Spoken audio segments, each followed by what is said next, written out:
I like to watch anime. Honestly, I don't. See, तुम मानो या ना मानो, एनीमे हर किसने देखा है.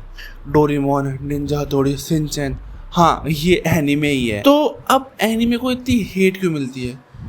And honestly, the reason why anime gets so much love is the same reason why it gets so much hate. So to all the newbies, anime simple animation है जो जापान से निकलता है. हाँ, जो जापान से एनिमेशन निकलता है सिर्फ उसी को एनीमे बोलते हैं. एंड स्पॉइलर अलर्ट, मैंने देखो इतनी रिसर्च नहीं कर रही है ये मैं खुद ने सिर्फ शॉर्ट्स पे देखा तो मैं ज्ञान पेल रहा हूँ.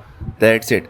Please do not take this seriously. Badal Baba की जय. Let me explain. सो तो इन अर्ली 90s ईस्ट और वेस्ट दोनों के अंदर एनिमेशन का बूम आ रहा था. The difference was in west USA America वो भी एनिमेशन में इवॉल्व करना चाहते थे और इन ईस्ट जापान वो भी एनिमेशन में इवॉल्व करना चाहता था.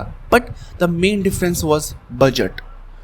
यूएसए के पास बजट था तो वो बिल्कुल top of the animation realistic एकदम मतलब रियलिटी को रिजेंबल करे वैसी एनिमेशन को वो पोर्ट्रे कर सकते थे, दिखा सकते थे. On the opposite hand Japan के पास उतना बजट था ही नहीं. So they have to come with different techniques जिससे वो व्यूअर को इंगेज भी कर सके, बजट पे भी रहे. और जापान दिस थिंग कि भाई उनके पास बजट कम है और उनको लिमिटेड बजट के अंदर काम करना है, this thing became the foundation for the modern anime. तुम आजकल के एनीमे देखते होगे बिल्कुल लाउड, वो कोई भी पावर मूव कर रहे होंगे, कोई भी मतलब अटैक कर रहे होंगे उससे पहले चिल्ला रहे होंगे. तानजीरो जिसने मैं डीमन स्लेयर देखी है उसके लिए. एंड मतलब वो बिल्कुल वाइब्रेंट, उनकी बड़ी बड़ी आँखें हैं.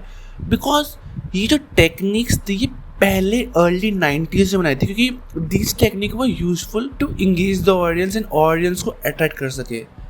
दैट्स वाई अब तुम देखो मॉडर्न एनिमेशन के अंदर जो पिक्सार जो मतलब यूएसए का एनिमेशन है वो और जापान का एनिमेशन बिल्कुल अपोजिट लगता है. And this thing which I was talking about कि उनका एनिमेशन बहुत लाउड है और क्या बोलते हैं कुछ पावर मूव करते हैं और बहुत वाइब्रेंट है.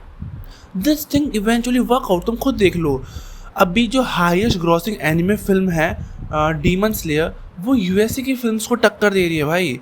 And other industries are trying to copy them. अब चाइना ने भी खुद का एक एनिमे स्टार्ट कर दिया. सो एनिमे नहीं बोलते शायद डोंगहू, हाँ डोंगहू बोलते हैं. और अब सिमिलर कार्टून से आने लग गए, एनिमेशन से आने लग गए जो बिल्कुल एनिमे की तरह रिजेंबल करते हैं क्योंकि this style work out. So if you're starting anime, my personal recommendation will be Demon Slayer, Attack on Titan and Death Note. और मूवीज़ देखनी है तो I want to eat your pancreas. भाई रो दोगे भाई. That's it. Bye.